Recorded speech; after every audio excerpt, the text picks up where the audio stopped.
আসসালামু আলাইকুম এভরিওয়ান। আজকে আমি আপনাদের সাথে শেয়ার করব খুব সহজ একটি ভুনা খিচুড়ি রেসিপি। তো চলুন দেখে নেওয়া যাক খুব সহজে কীভাবে ভুনা খিচুড়ি রেসিপিটি তৈরি করে নিতে পারেন।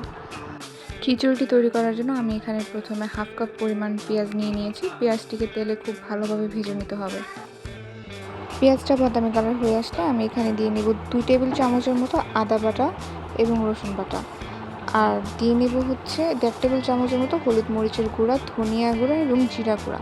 আমার হলুদ মরিচের গুঁড়ার সাথে ধনিয়া এবং জিরার গুঁড়াটা মিক্স থাকে, তো আমি এটাকে পরিমাণ মতোই 1.5 চামচের মতো ইউজ করেছি এখানে। আর এখানে পরিমাণ মতো দিয়ে নেব লবণ। তারপর মশলাটা খুব ভালোভাবে কষাতে হবে।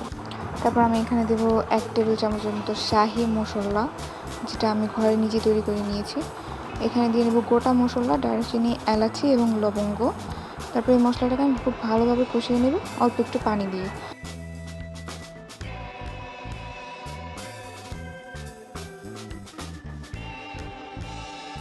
মশলা ভালোভাবে কষানো হলে যখন মশলার গায়ে তেল ছেড়ে দেবে, তখন আমি এখানে আগে থেকে ভিজিয়ে রাখা 1 কাপ পরিমাণ চাল এবং 1 কাপ পরিমাণ মুসুরির ডাল আমি এখানে ব্যবহার করেছি।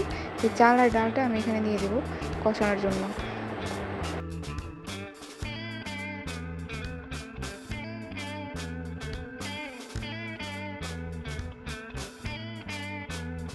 তারপর আমি চাল আর ডালের মিশ্রণটিকে খুব ভালোভাবে কষাবো, কারণ চাল আর ডালের মিশ্রণটিকে যতটা ভালোভাবে কষাবো ঠিক খিচুড়ি ততটা ঝরঝরা হবে। পানি শুকানোর আগ পর্যন্ত আমি এটাকে খুব ভালোভাবে কষিয়ে নেব।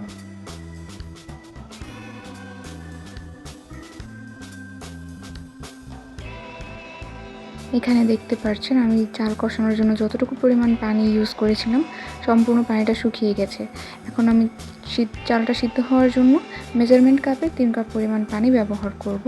পানিটা দিয়ে খুব ভালোভাবে নেড়ে চেড়ে দিতে হবে যেন নিচে দলা পাকিয়ে না থাকে। পানিটা ব্যবহার করার পর আমি এটাকে ঢেকে দেবো ঢাকনা দিয়ে।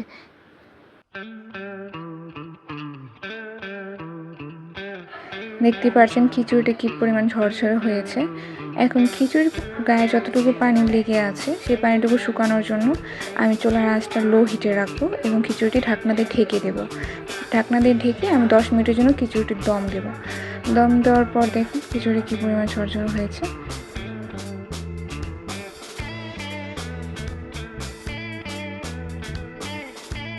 এই তো তৈরি হয়ে গেল ঝটপট খিচুড়ি রান্না।